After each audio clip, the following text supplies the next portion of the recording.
Good morning, everyone. I hope everyone's doing well. Let me see if I can share my screen here. Oh, perfect. Got it. All right. So, do we have anyone that's not used Blackboard at all? Anyone? All right. Well, when you come to community.worcester.edu, you'll be asked to sign in. You'll see this screen. Hopefully you don't have as many courses as I do. Would you want to click into your class shell? Just click the title right here. And this is what you're going to see whenever you open a brand new shell. So this is your home page. What this was always intended to be was sort of like a centralized hub for information for students, such as assignments coming up, new announcements, just to keep them up to date on that sort of thing. But like I'll tell everybody, the homepage was designed with good intent and then never really carried through. So we tend to find a lot of problems with the alerts, things of that nature, like it'll freak your students out saying, hey, something's due when it's not. So for that reason, I typically, I recommend deleting it. Again, that's not a rule. You don't have to. I do, though. I put something in its place, announcements instead, so that when the students enter the course, they just land on the announcements page. So anything that you may have sent them as an announcement via email, they'll land right on that page. So if the second they enter the course, they'll see the information. That's assuming they haven't checked their inbox, which they should. So if I want to alter anything on this left-hand navigation menu, there's a few things I can do. So on the home page itself, you'll see that there's a little drop-down menu, and that'll give us options. For this purpose, I'm going to delete the home page. And so I'll just come down here, and then Blackboard will ask me a few times if I'm sure, and it'll make me keep switching sides to make sure I'm actually reading what I'm saying. Okay, there we go. Now that I have the home page going, you'll notice that any visible area to the students, you'll see if you hover over this, Blackboard uses a lot of hover to discover. So if you hover over things, they'll sort of tell you what they are. And these little boxes indicate that there's no content. So students won't see any section that has no content. So keep that in mind. Or if the section is hidden. But I want to add something here. I want to add an announcements page to the very top. So anytime I want to add something to this menu right here, I can click the plus button and then select what I want.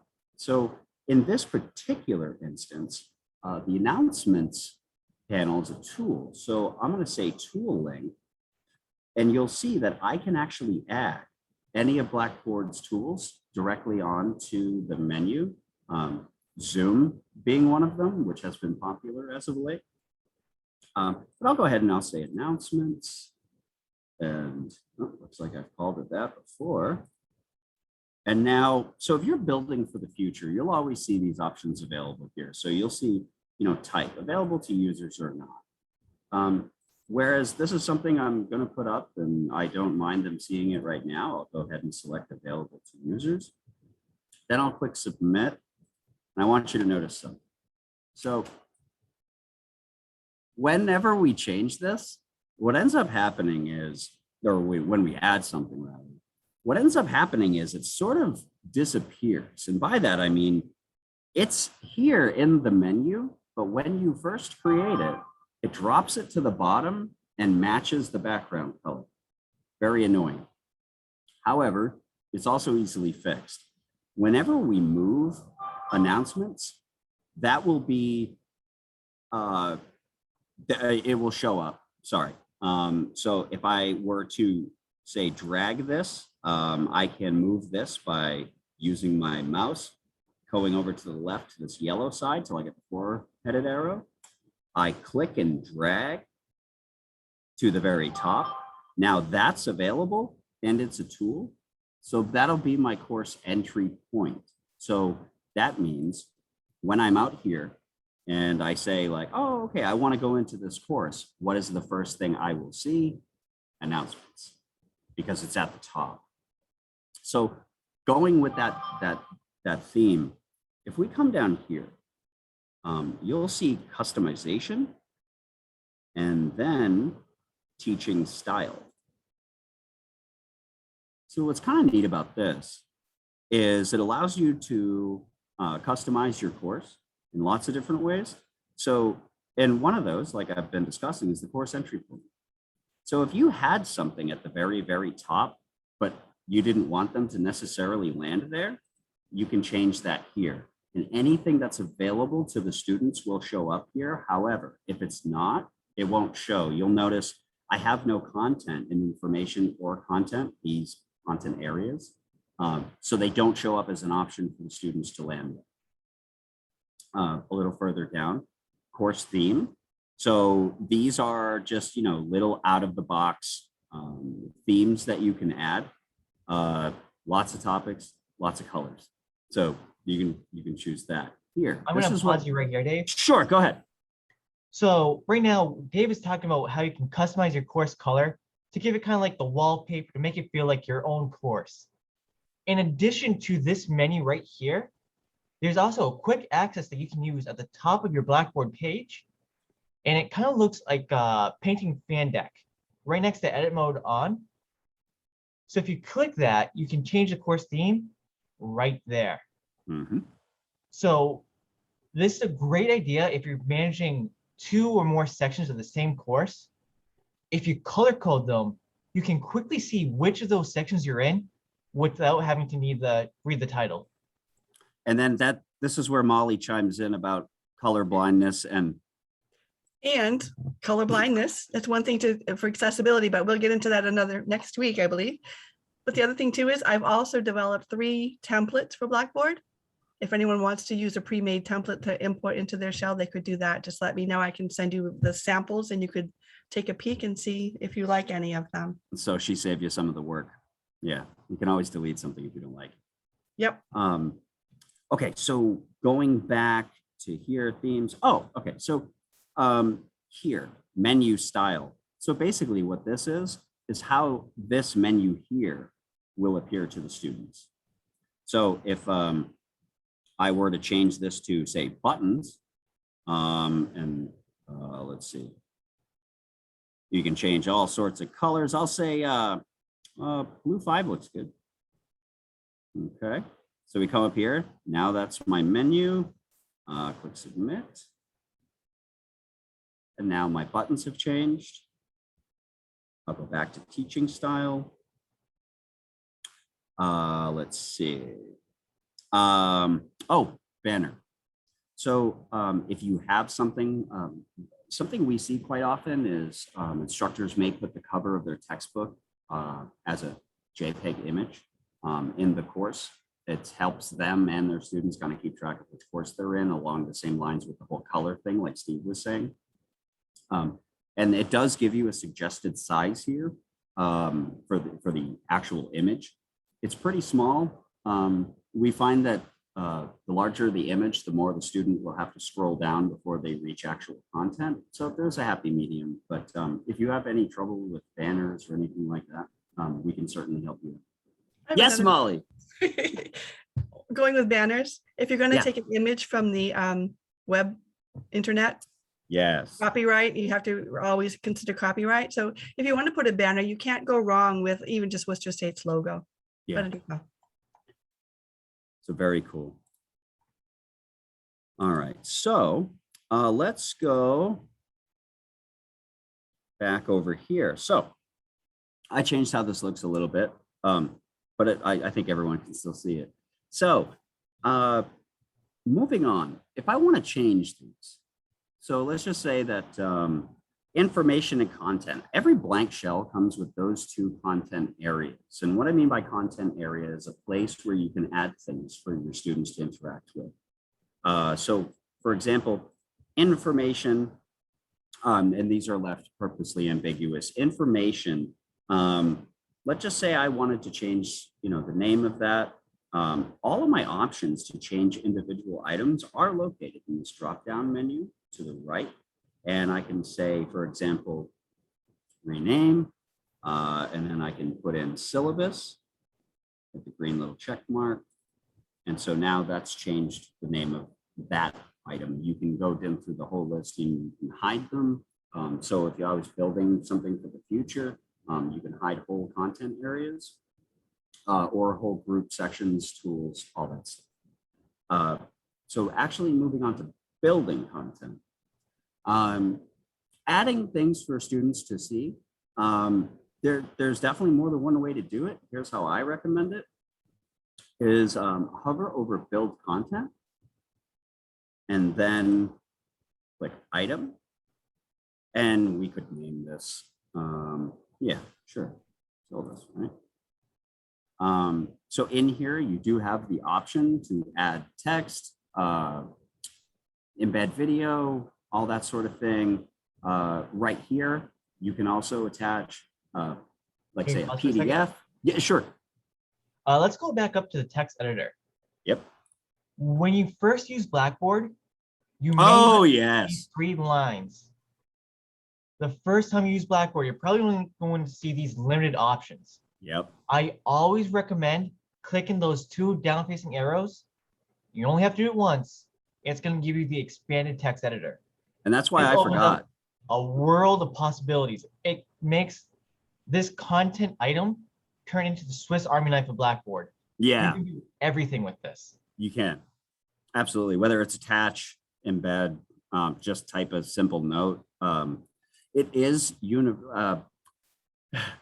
it is what do I want to say?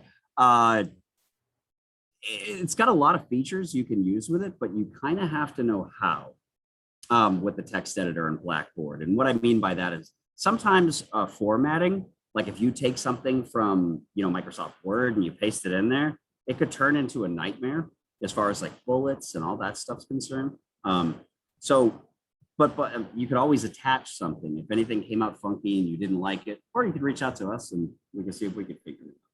Or if you're copying from Word and you see that the formatting is awful, if you scroll up on the top row, that very last button kind of looks like an eraser. Yeah.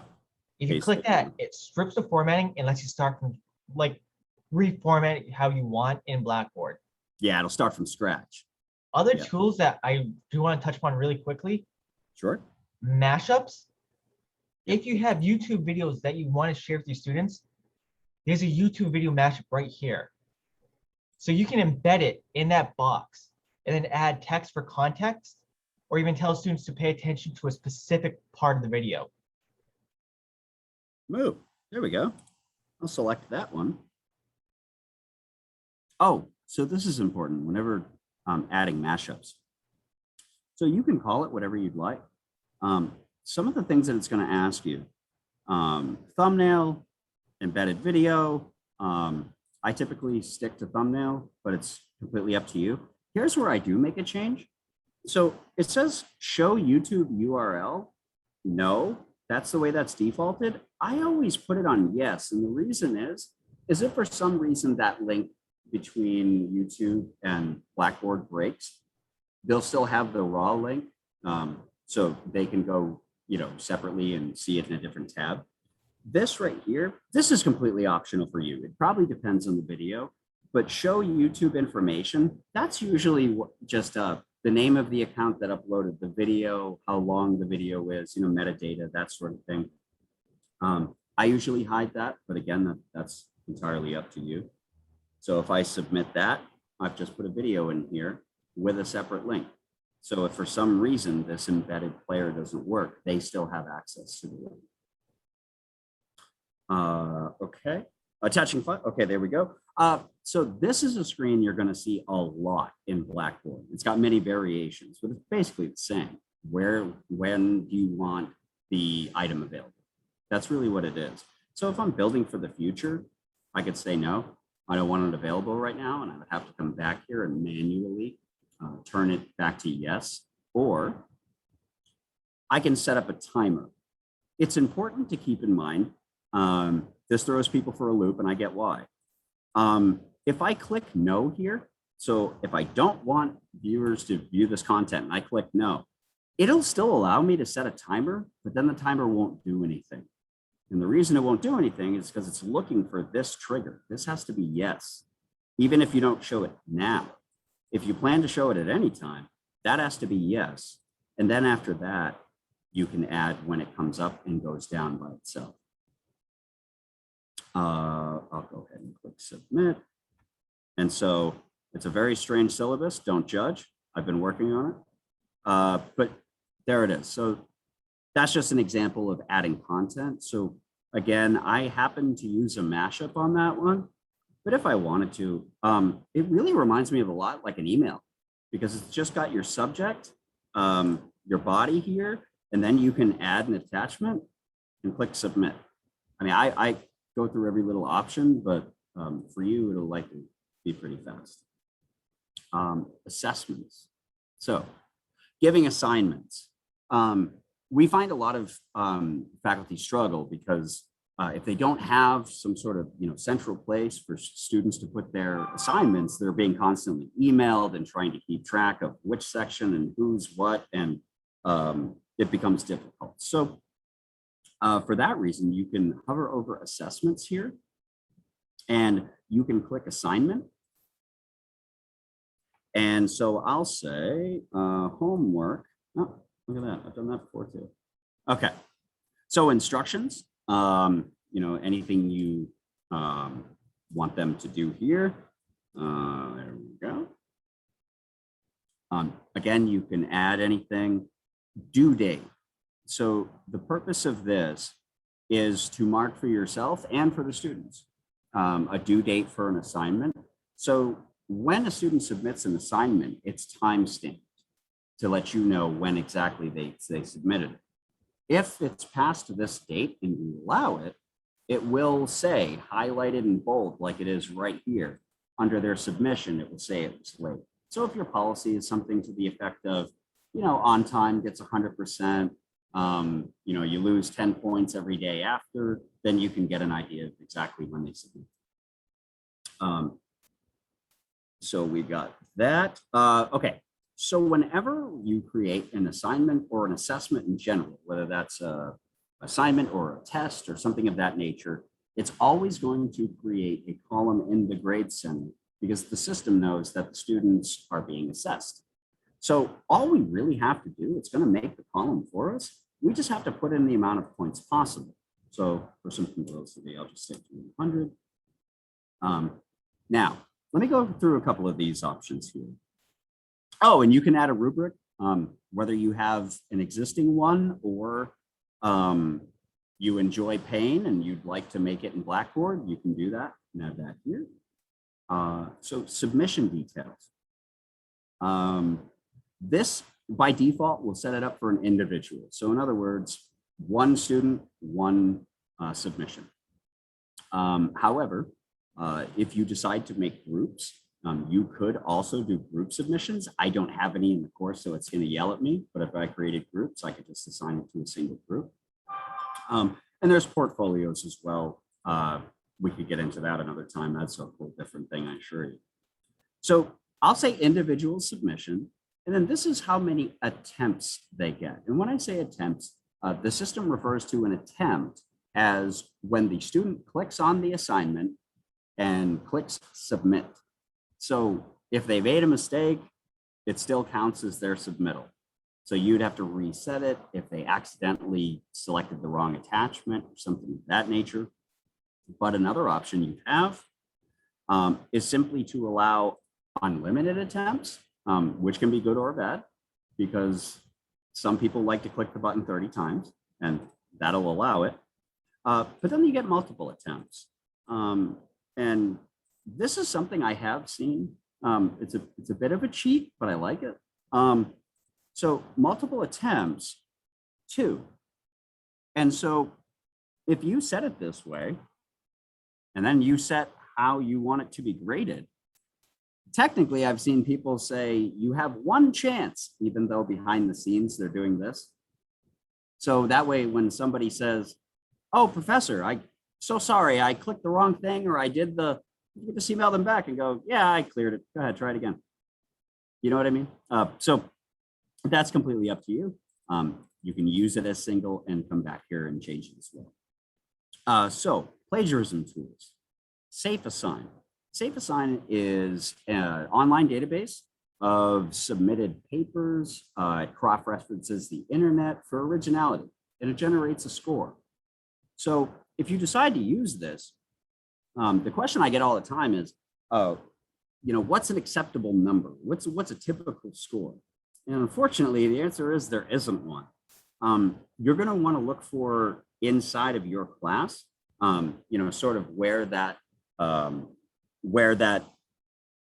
tends to rest, right? So it could be 80% original with some quoted works, but this won't understand that the student's done a quotation. It will just see it as a repeated content. So that's where you have to be careful and actually go in. Our nursing faculty, for example, it is painful for them because it might only be 30% original because they're quoting a lot of things in their work. But that doesn't necessarily mean that they cheated if everybody else has the same thing. You're just going to want to look for if all the students have, say, 80-something% original content, and then one person that's 10%, that's a problem. But the number in itself will depend on the discipline and the assignment. So along with that, you have two options. You can allow the students to view the report for themselves.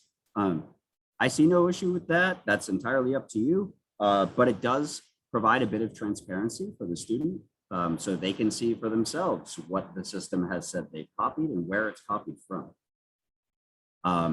This is a nice option, especially this right here, exclude submissions from institutional global learning references database. So what that is it allows you to submit the paper through the system without adding the paper to the system.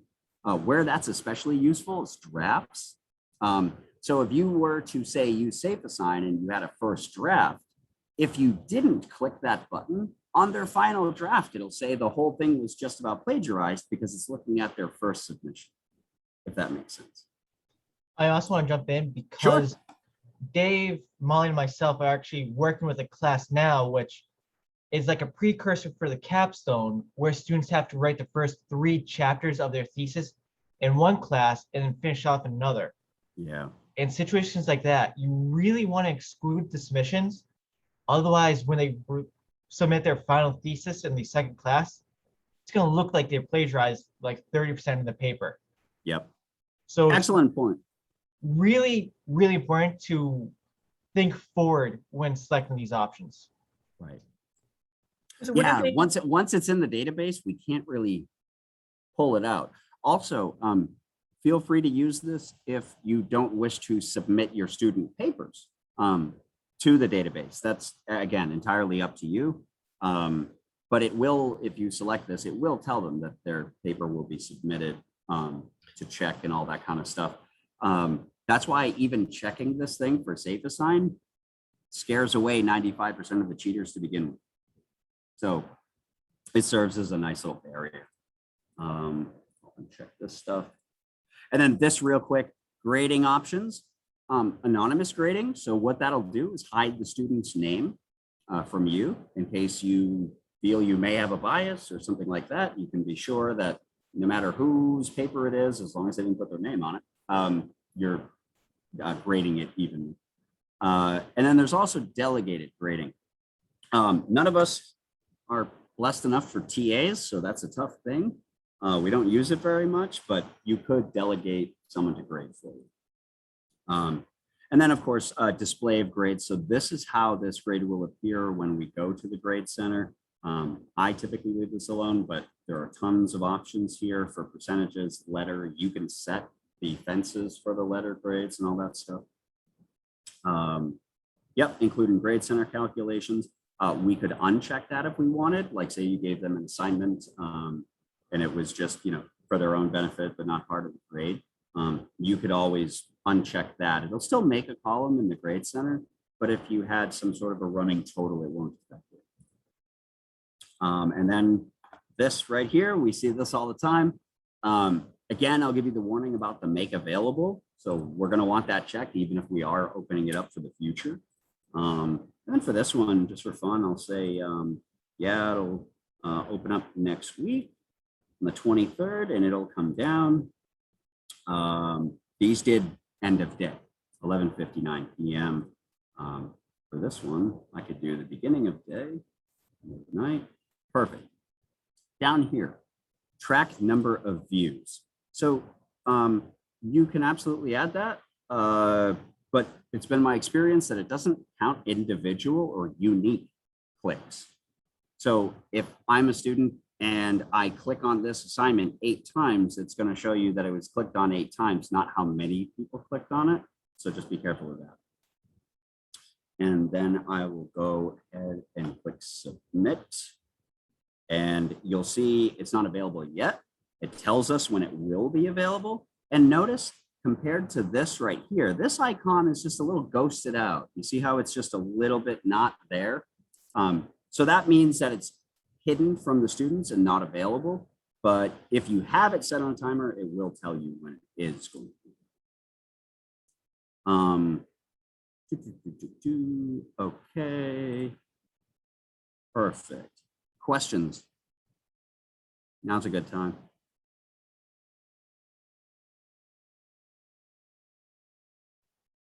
Oh, you know what? Now it might be a good point to, if you're familiar with Blackboard, you might have given a test online.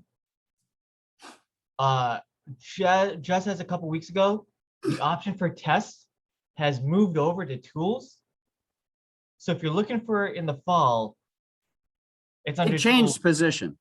Yeah, we don't know Yeah. why. We're working on it, but. And if you want to learn more about tests, we are having a separate session about that fairly soon. And it's going to be Yeah. all about how to build them on Blackboard and deploy them for your students.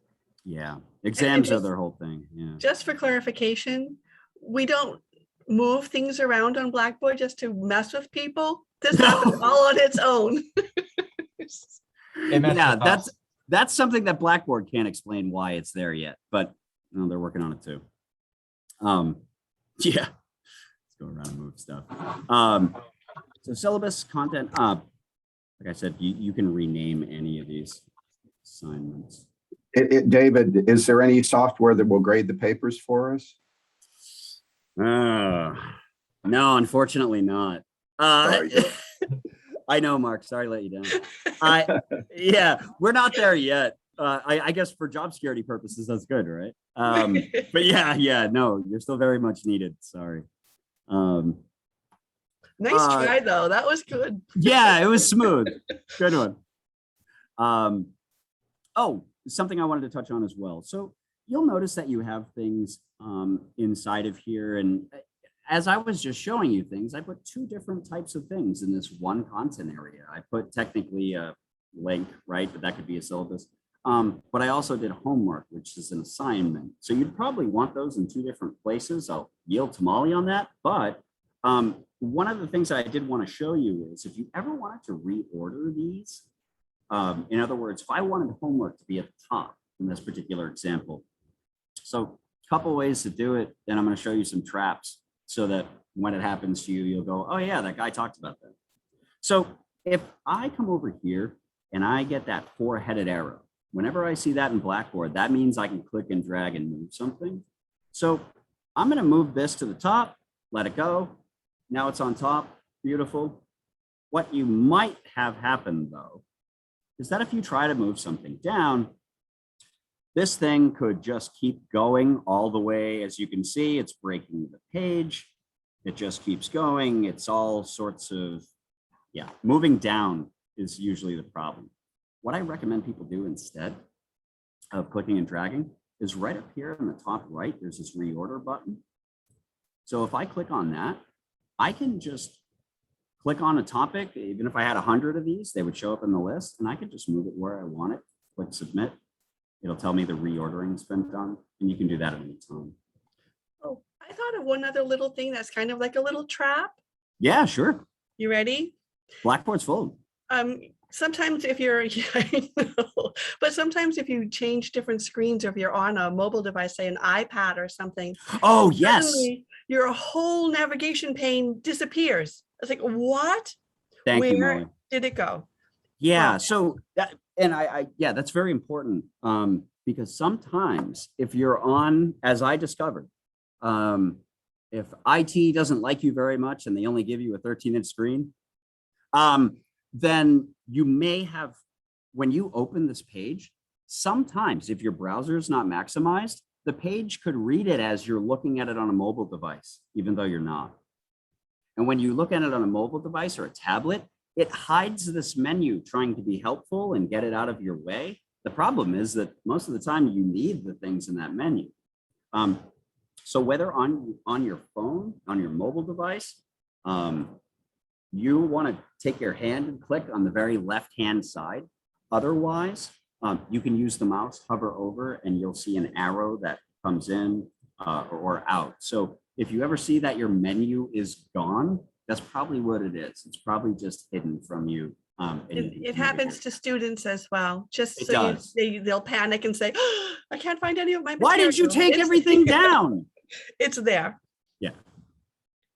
So don't panic if a student tells you that you have no stuff in your course. They can't see it.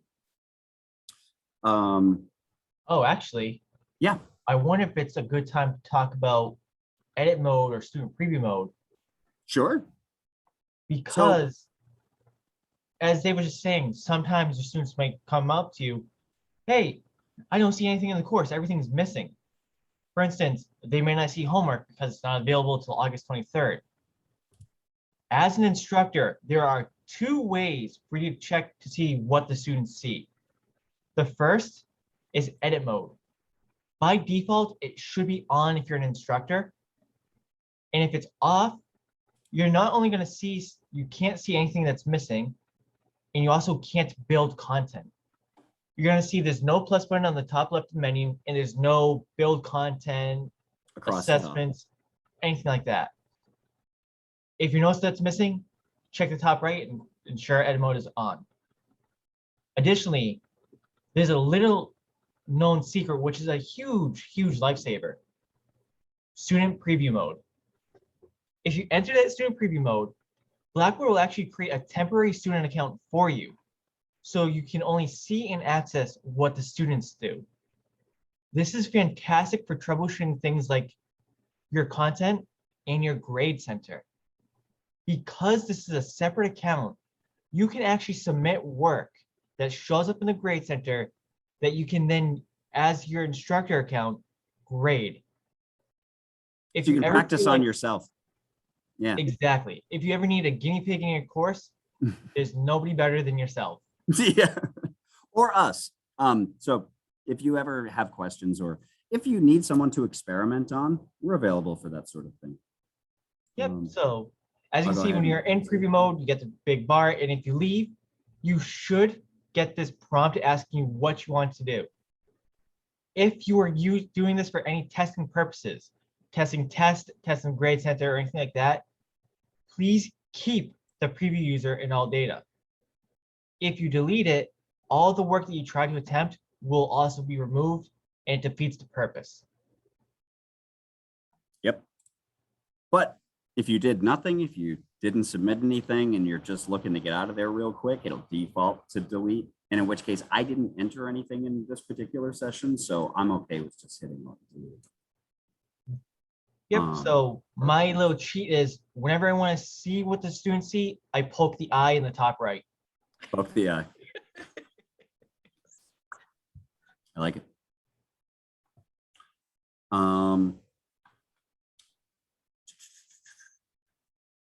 What else? Oh, reordering here. This is important.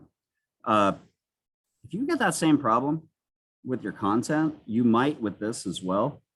Just know that whenever you see this, you can reorder all this stuff as well. But also keep in mind, anything that you remove from the top that's available will change your course entry. I'll click cancel on that. Oh, announcements we could do real quick. So if you need to create an announcement for any reason, you saw earlier, I created a tool link so that it's convenient for me. However, you don't necessarily have to.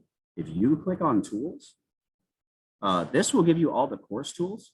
You can hide these from your students if you'd like. Oh, actually, you know what I wanted to show you? Hold on here. So you could always go to the announcements tool here as well. One of the things I did want to show you real quick, when setting this up, Zoom. So Zoom is integrated into Blackboard. And what you'd have to do to get it on this little menu right here is, again, with the plus button, add, and then we're going to do tool link. Our very last option, Zoom meeting. I'm going to say Zoom available. There we go. Now it's on the bottom and I can move it if I want to this way. I'll say it should go there. There we go. That's been reordered. So now when I click on Zoom, oh, well, yeah, I'm the administrator. It may ask you to log in again, which is why that's what it's doing. But that will actually send to your actual Zoom account is tied to that. So one of the things that we see a lot is a student or rather faculty will click on Zoom and they'll see every single meeting they have for every single class coming up. And their concern is always, are the students seeing that when they click on this Zoom button? The answer is no. This will only reflect what your account has upcoming. So if you have meetings for your students at certain times, those meetings will show up at those times for them. It will not show your whole meeting list to them. So if I could interject just one quick thing, as you've Sure. seen from Dave, that you can move the navigation bars any which way you want to, you can rename them. These are not etched in stone. Pop them out. You can have your navigation pane reflect your syllabus. If you want Absolutely. to set up your Blackboard shell to mimic what you have. So say your syllabus, you do week 1, we do chapters 1 to 2, week 2. So you could set them up by weeks. You can set them up by module. You can set them up however, you can have quizzes and tests in one area. However it is that you want to set things up, that's entirely up to you. And if it mimics your syllabus, it makes it easy. I guess what I'm trying to say is you want your students to be able to find the content when you want them to be able to find the content, as opposed to trying to look all over for something. And we do have what we call learning modules, which is one of my favorite things. And I don't want to be overly informative to like overflow with information, like, oh my God, be quiet. But a learning module is much more compact and it creates a table of contents. So for instance, say I wanted to create a learning module that said syllabus and course information.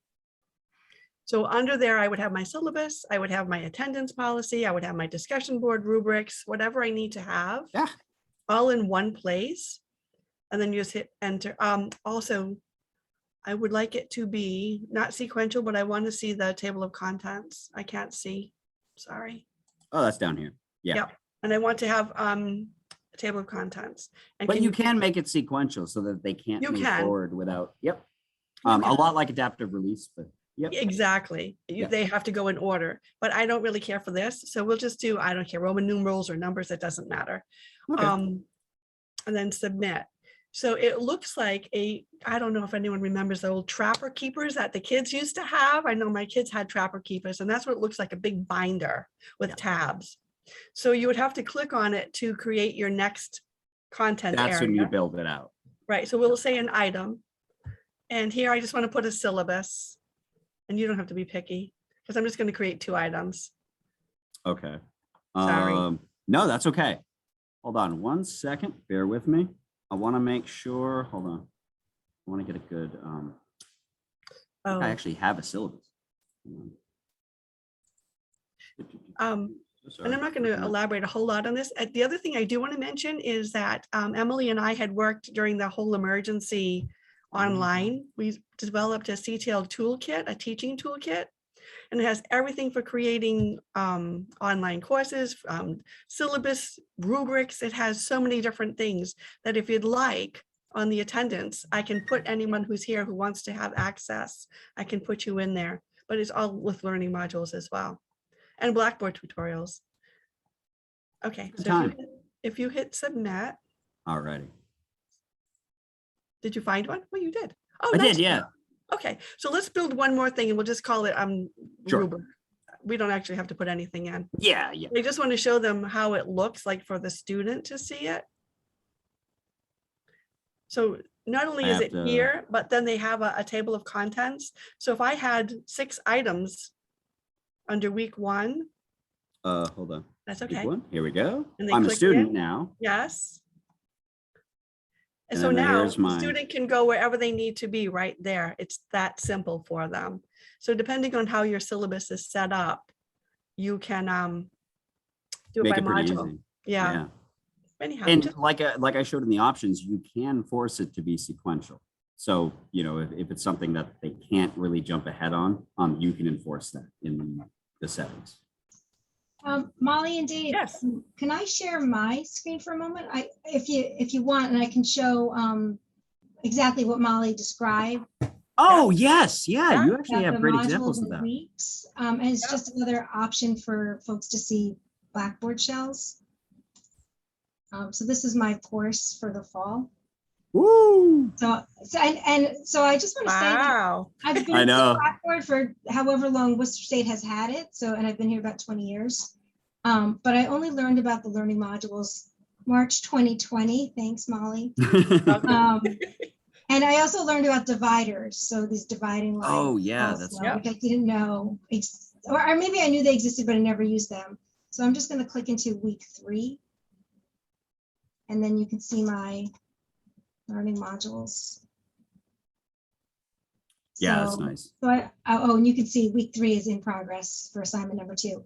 I think this is really handy. It's really handy from my perspective because it keeps things very organized. And last year was the first time I was very consistent to do this. And I think students appreciated the consistency of how everything was organized and they can see. it Emily, pretty can we see that in student preview mode, please? in student preview, yeah. Is that this one? Yep. Yep. Yeah, by the way, when you enter student preview, do note that it'll put you on your landing page, whatever your course entry point is. Sorry. Did I do that right? Yeah. Yep. It looks really nice. And you can see how it's well organized. And if you do your syllabus the exact same way, I'm usually a backwards by design, like how do I want it to look? Well, here's my syllabus. I already have that built. And then I can mimic my Blackboard shell to mimic what I have in my syllabus. Right. And it makes things really easy for students to find. And I think that's the key. Yeah, it cuts down on the questions. Yeah. Because if you noticed when they first started, he opened up the Blackboard shell and it was information and content like that. Right. Doesn't really tell the student what they're going to find where. No. So, My landing page is announcements, although there Yep. was an announcement, or maybe, I don't know where it went. Anyway. nice so- job. Oh, and while we're doing this, I see you have the WSU resources, which is a great thing, and Blackboard Help. Those are great links to have. If you want students to also have links to the library, that might be a place that you want them to have. But I do believe that we have institutional content, Dave, Yeah, we do.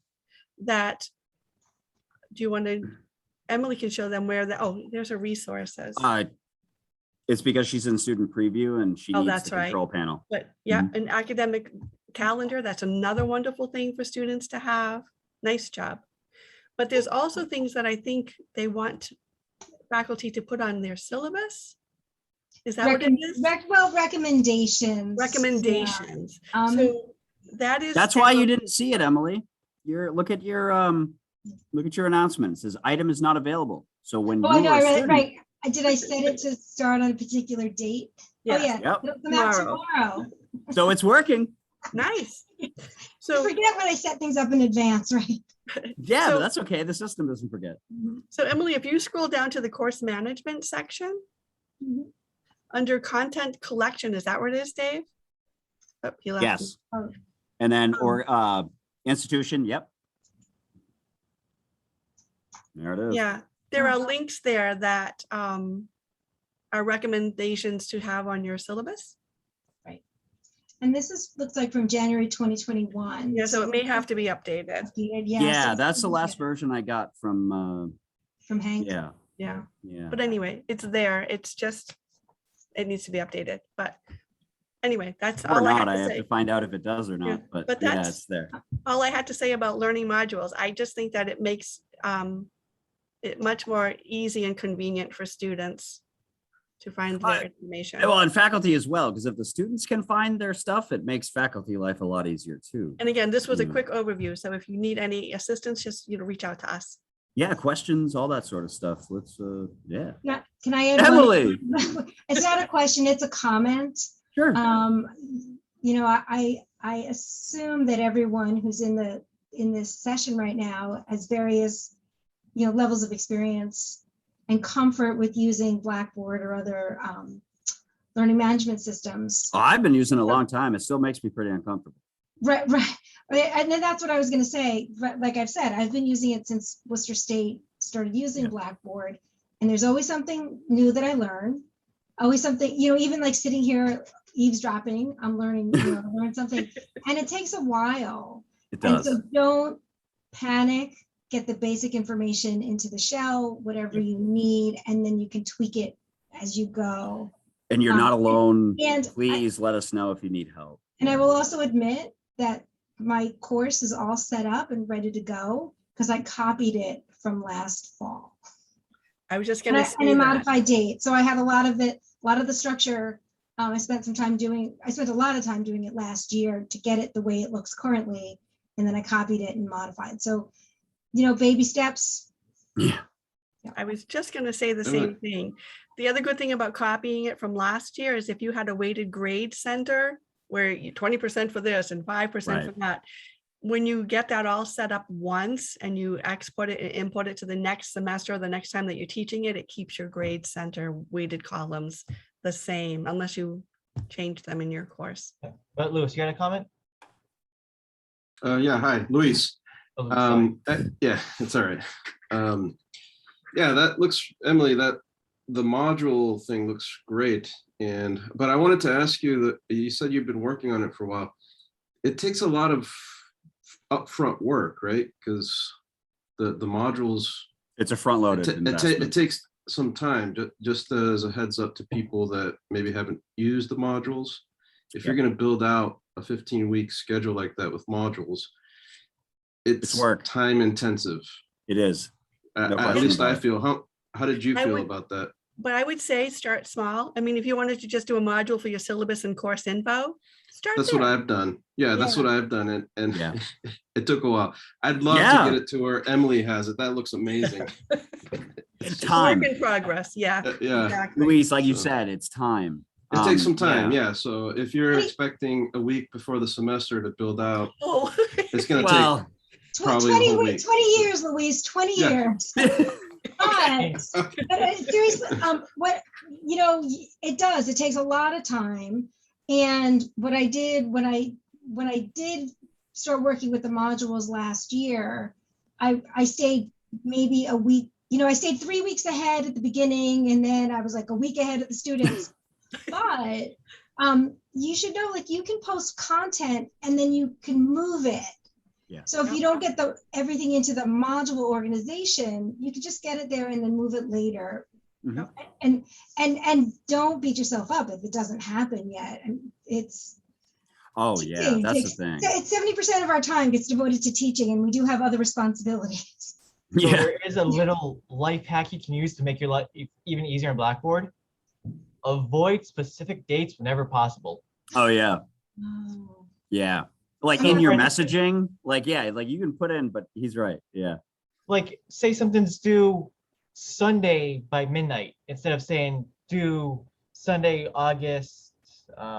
You say, I don't know, check the August syllabus. 21st. Or even, Emily, your dates for your weekly links. You do like week 1, September 2.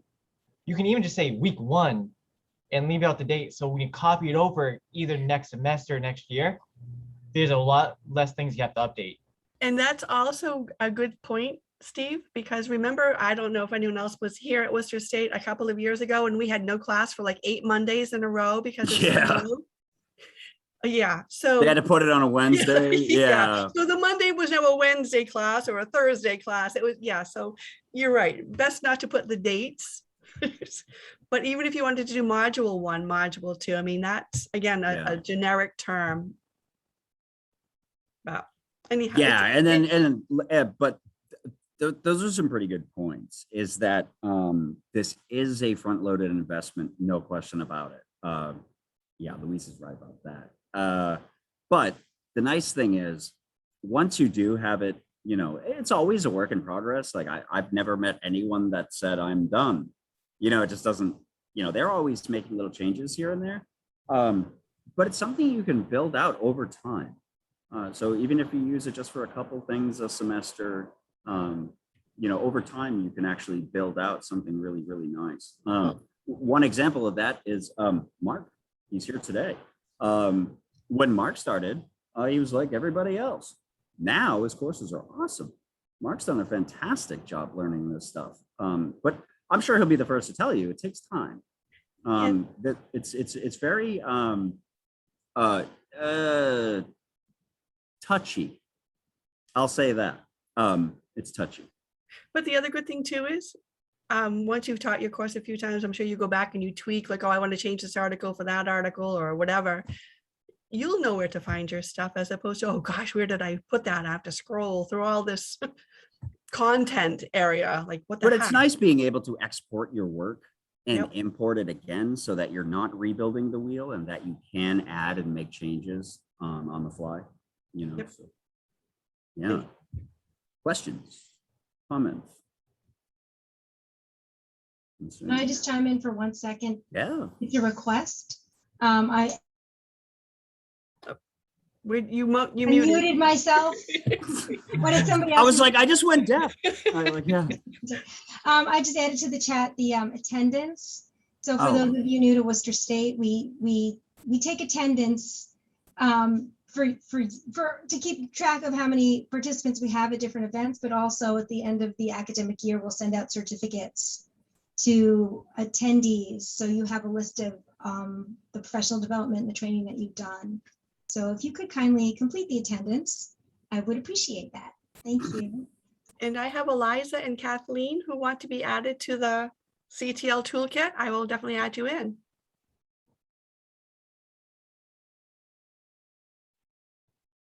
Cool. Can I show off my Blackboard site? Oh yeah, please. Do we need to give you access, Luis? Oh, yeah, I don't have, yeah. There you Hold go. on, I think, oh, wait. Oh, It's all weird. set. Okay, yep, there it is. I just did Okay. it. Oh, yeah, also. And actually, while Luis is doing that, it's really nice to see other Blackboard shells, to see other examples. Nice. And Louise, this to is know awesome. that there's not one right way. And No. and you know, and students, I think, you know, there's so many ways we can set up our courses. And as long as the information is clear and students can follow, it shouldn't be an issue that we all do it individually. No, looks really nice. I agree. It's just, but like you were saying, for people to see different styles maybe, or different approaches to it, like for the banner. Can you guys hear me? Yes. Yeah, for the banner, I created this in PowerPoint and exported it as I think a JPEG or something. Yeah. And then every semester, this goes back to the dates thing. Like every Yeah. semester, I do have to update this, but this is for me as much as it is for the students. Whenever I click into something, I'm like, oh, okay, I'm in the. Yeah, where am I? Exactly. The right one, and it's for summer one, and it's not for fall or spring or some other one that. So, and then Yeah. the module. So I was playing around with the syllabus module, and yeah, there's a couple of really cool things that you can do with adaptive release for having a syllabus quiz. Can I just say, I kind of ran out of time this summer. I don't know what I was doing, other things, but I'm trying. I see how you have a syllabus quiz. I'm trying to develop a breakout room for a syllabus quiz. Like you have to read the syllabus and then you have to answer questions, and you can't, it's like adaptive release. You can't get out of the room until you pass this little syllabus Oh, quiz. cool. Yeah, Yeah, that'd be so, neat. yeah, those So, little, Kind of I'm trap planning them for in like there. I'm planning Exactly. for like October to maybe Yeah. do a little workshop on that, because I thought it might be fun. yeah, It's exactly. just a kind of a low stakes quiz, like what are my office hours? How much of your grade is the Precisely. exam, that Yeah. stuff. But I also highly recommend having a course overview video that you can link out to, and like if you have a YouTube channel or something, it'll open it up and it has Yep. an overview of that course for you. Cool. That's all. And I want That's to point always out, That's Luis a great. good did this idea. smart move with YouTube. Please keep videos off the Blackboard server if ever possible. Oh yeah, yeah. Yeah, it'll I slow you down. Have one Yeah. question. Do you have a transcript for that, Luis? Oh, I don't think I do. No. Accessibility. If you're You gonna have know? a video, you should probably have a transcript for it. Yeah, but Think- in YouTube, they're able to, aren't they able to? Sometimes, YouTube provide- yes. provide Yeah, Some- closed some- caption. They have that if they, Yeah, yeah, It but I automatically agree, like captions it. increasing accessibility is definitely important. It's something that I'm always working on.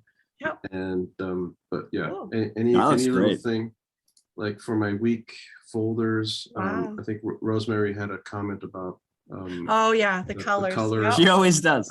I try Yeah. to keep a scheme where the color changes week by week, but Yeah, yeah, that's not gonna really help someone that can't detect But the colors. numbers are there too, so, All right, I'll stop sharing. cool, nice Thank job. you. That That was yeah, lovely. really. Yeah. That looks awesome. Luis Except is It's not new. as fancy as Emily's. Well, but- I don't know. I think I it don't looks know. fancy. And you looked angry in the YouTube video. Oh, yeah.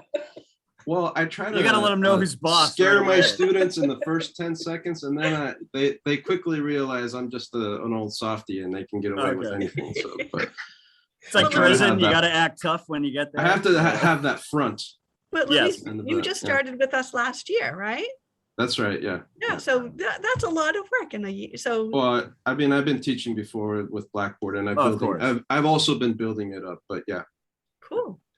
I did That's have one great. other thing to say. I know you built that, and I'm sorry, Sharon. One thing in PowerPoint, our department also, Dave, Steve, and I also do the training on all the Microsoft Office products, as well as like Adobe Acrobat. So if anyone needs help creating a banner or something, just let us know. And I'm sorry I cut Sharon off. I'm sorry, you had a question. No, I just have a quick question. I'm Sharon. Hi, everybody. I'm adjunct in math. I taught 2 semesters at Worcester State. The first we shut down, the second was all online, and now we're back in person. So nothing has been the same. And last semester I wasn't needed. So I haven't been on Blackboard for about 9 months. I figured this was a good idea to come back. Yeah, to I this. hear you. So one of the things that I did in the past is I used the Blackboard, we called it BBCU, Collaborate Ultra, I think it was Oh, called. sure. Yeah. And so this time my class meets fully in person on quiz days, as to not rush the students that need more time. I was planning to let them go early as they finished and just post a recorded class for them to go and look at. And I had used the BBCU over the Zoom in the past because it was easier Okay. for me at that Sure. time. And just because I'm only planning to do it 3 times, I figured I would do that again. And I remembered how to Sure. pull it up from tools. But I heard something about right now, if you put videos on Blackboard, it's going to slow you down. Is that something different? Yes. So Okay. here's the thing. In general, that's the case.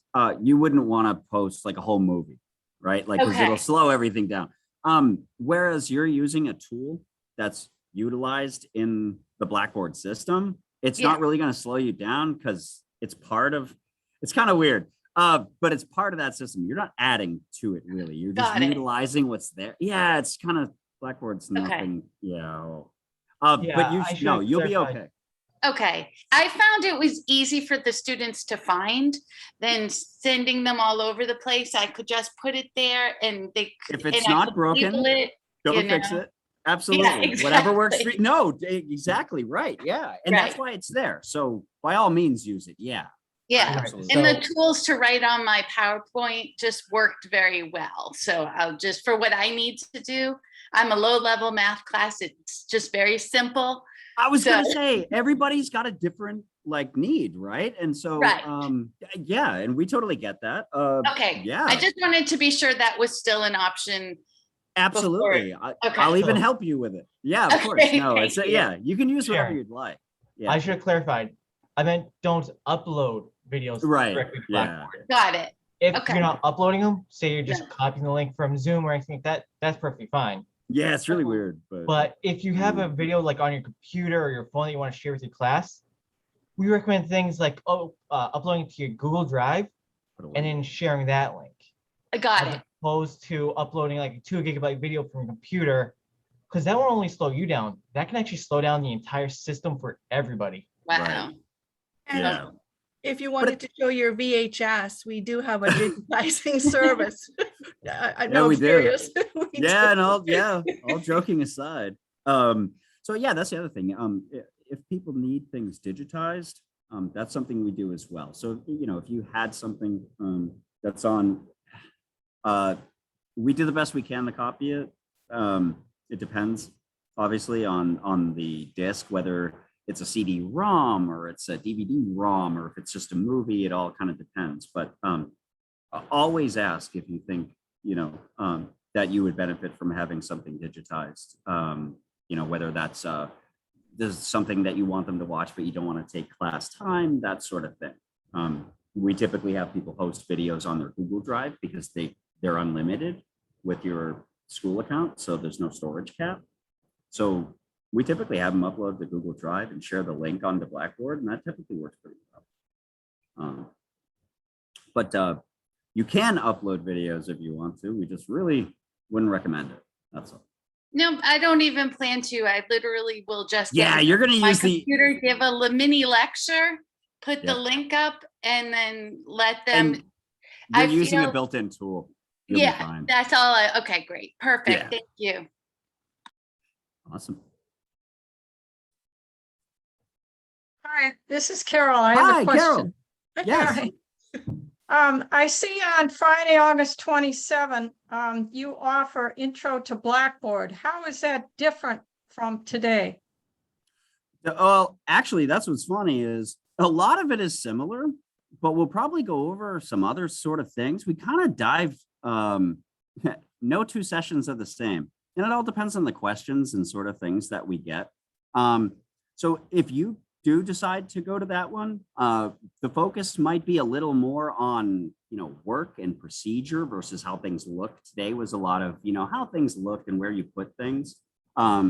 Whereas, you know, intro, when you're first starting a Blackboard shell, there's other things to consider, like looking at your syllabus and kind of reflecting your syllabus onto, you know, the course, and kind of working with Molly to make sure that, you know, what your goals are going to be achieved by the course, that sort of thing. And I think a lot of the people who are attending on Friday might have never seen Blackboard before. Right. That's it. Yeah. That's the other thing is we do have a lot of people who have never, you know, that they were forced into this new technology, like, you know, swim or else, you know, it was kind of that situation.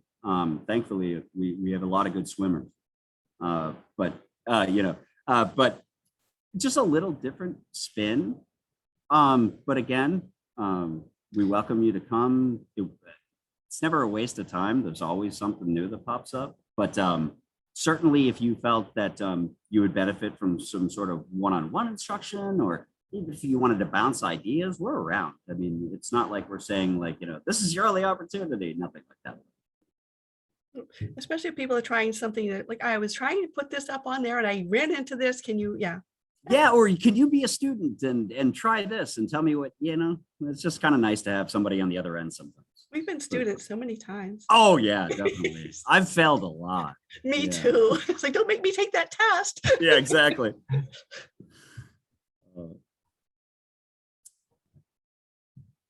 And you can see we're really grumpy people. Yeah, we're terrible. We're So, awful. Yeah. Just ask We'll Mark, definitely he yell at knows. you if you reach out. just to go into further, I feel like on that Friday session, it's gonna be a lot